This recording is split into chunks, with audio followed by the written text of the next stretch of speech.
that direction. We are having shock teams in place.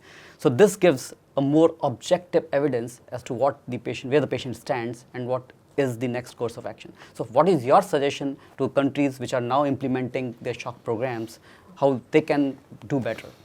Well, we have many countries interested, quite frankly, to see how they can adapt this model into their reality.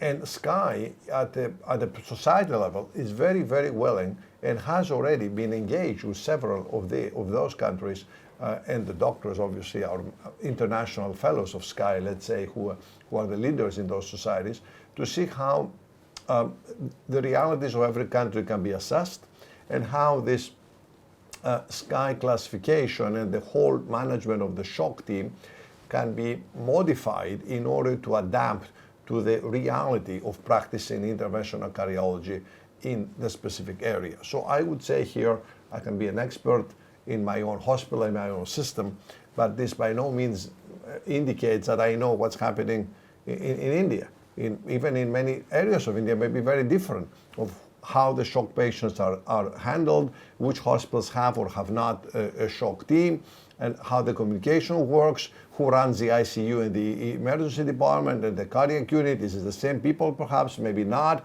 So all those have to be kind of, I would say, individualized for a certain area, a certain country, and a certain perhaps healthcare system within the country. And Sky can be very, very helpful to partner with the key societies and groups in India to realize this potential.